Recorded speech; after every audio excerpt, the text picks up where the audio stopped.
இன்றைக்கி நம்ம cost decisions வந்து பார்க்க போகிறோம். ஸோ லாஸ்ட் வீடியோவில் வந்து ப்ரொடக்ஷன் டெசிஷன் பார்த்துருந்தோம். நான் இப்போ எவ்வளோ ப்ரொடக்ஷன் பண்ண போகிறனோ அதுக்கேற்ற மாதிரி என்னோட லேண்ட், லேபர், கேபிட்டல் அதெல்லாம் வந்து நான் டிசைட் பண்ணேன்னா எனக்கு வந்து ப்ராஃபிட்ன்றது அதிகமாக கிடைக்கும் அப்படின்ற மாதிரி அந்த லாஸ்ட் வீடியோவில் பார்த்துருந்தோம். ஸோ காஸ்ட் டெசிஷனும் அதே மாதிரி தான். நான் இப்போ ஒரு 100 ரூபாய் போடுறேன், 100 ரூபாய்க்கு எனக்கு வந்து ஒரு 100 ப்ராடக்ட் நான் எடுக்கணும்னு சொல்லி டிசைட் பண்ணிட்டேன்னா என்னோட எக்ஸ்பெண்டிச்சர் 100 ரூபாய் தான் இருக்கணும். என்னோட அவுட்புட் பார்த்திங்கன்னா 100 ப்ராடக்ட் இருக்கணும். ஸோ இந்த காஸ்ட் டெசிஷன் நம்ம முடிவு பண்ணுறதுமே வந்து லைக் வந்து ப்ரொடக்ஷன் டெசிஷன் மாதிரி தான். நம்ம கேபிட்டல் வந்து எவ்வளோ முடிவு பண்ணுறோமோ அதான் காஸ்ட் டெசிஷன்னு சொல்லலாம். ஸோ அதுக்கேற்ற மாதிரி தான் நம்ம லேண்டு, லேபர் அதெல்லாம் வந்து ஃபிக்ஸ் பண்ண போகிறோம். ஸோ ஆஸ் யூஷுவல் லேண்டுன்றது வந்து ஒரு ஃபிக்ஸட். ஸோ அந்த லேண்டுக்கு நம்ம ரெண்ட் கொடுத்து தான் ஆகணும்.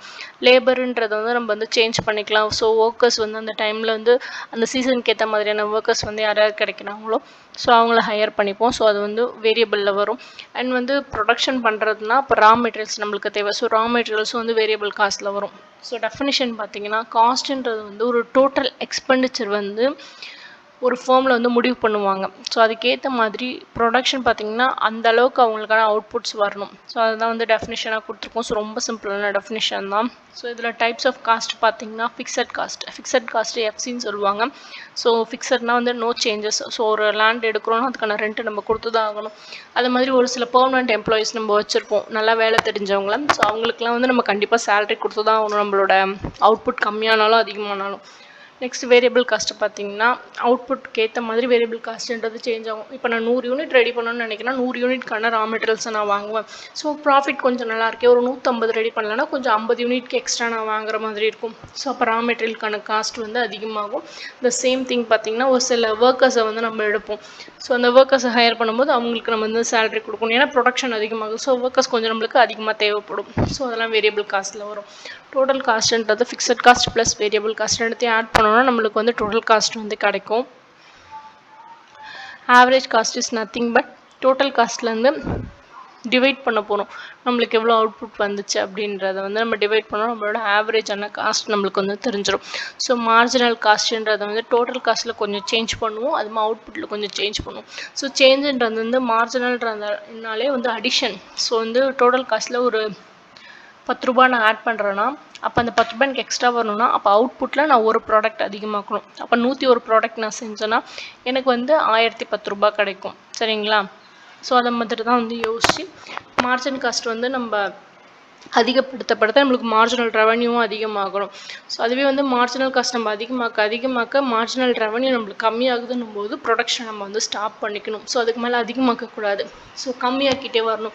நம்மளுக்கு ரெவன்யூ அதிகமாக ஜென்ரேட் ஆகணும். ஸோ அப்போ தான் வந்து நம்மளுக்கு வந்து நம்ம அதிகப்படுத்துறதுல ஒரு அர்த்தம் இருக்குது. ஸோ இந்த ஸ்லைட் பார்த்திங்கன்னா உங்களுக்கு புரிஞ்சிடும். ஸோ மார்ஜினல் இங்கே பாருங்க, ஒரு ஃபேம் வந்து ப்ரொடக்ஷனை வந்து மார்ஜினல் காஸ்ட்டும் அதுக்கு ஈக்குவலாக வந்து மார்ஜினல் ரெவன்யூ இருக்கணும். ஸோ இருந்தால் மட்டும்தான் அந்த ப்ராஃபிட் வந்து அதிகமாகுதுன்னு அர்த்தம். இது வந்து மார்ஜினல் காஸ்ட்டு மட்டும் அதிகமாகுது, நம்ம செய்யக்கூடிய செலவுகள் வந்து ப்ரொடக்ஷன் அதிகமாக்குறோம்னு சொல்லிட்டு மார்ஜினல் காஸ்ட்டை மட்டும் நம்ம அதிகமாக்கிட்டு நம்மளுக்கு ரெவன்யூ வரலாம், அது நம்மளுக்கு லாஸ் ஆகும். ஸோ அப்போ வந்து ப்ரொடக்ஷன் நம்ம கண்டிப்பாக ஸ்டாப் பண்ணியே ஆகணும். ஆனால் நம்ம போடக்கூடிய காஸ்ட்டுக்கு ஏற்ற அளவுக்கு நம்மளுக்கு ரெவன்யூ ஜென்ரேட் ஆகுதுன்னா ஓகே, நம்ம அதுக்கப்புறம் நெக்ஸ்ட் லெவல் வந்து இன்க்ரீஸ் பண்ணிகிட்டே போகலாம்.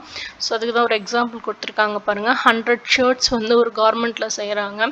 ஸோ அது வந்து மார்ஜினல் காஸ்ட் மூலமாக ஒரு 101 ஷர்ட்டாக மாற்றும் பொழுது நம்மளுக்கு வந்து ரெவன்யூ வந்து கம்மியாக கிடைக்குதுன்னு பொழுது அந்த ப்ரொடக்ஷனை வந்து கண்டிப்பாக வந்து நம்ம ஸ்டாப் பண்ணியே ஆகணும்.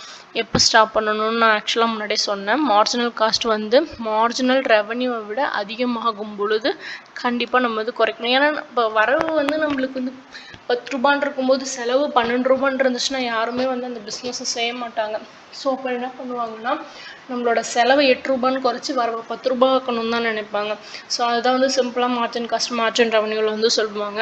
ஸோ இதுலேருந்து நம்மளுக்கு வந்து ப்ரொடக்ஷன் டிசிஷனும் காஸ்ட் டிசிஷனும் வந்து கம்ப்ளீட்டாக முடியுது. ஸோ புரியலன்றவங்க கமெண்ட் பண்ணுங்கள், நான் கமெண்ட்டில் கூட எக்ஸ்பிளைன் பண்ணுறேன், இல்லைனா இன்னொரு புதிய வீடியோ கூட போடுறேன்.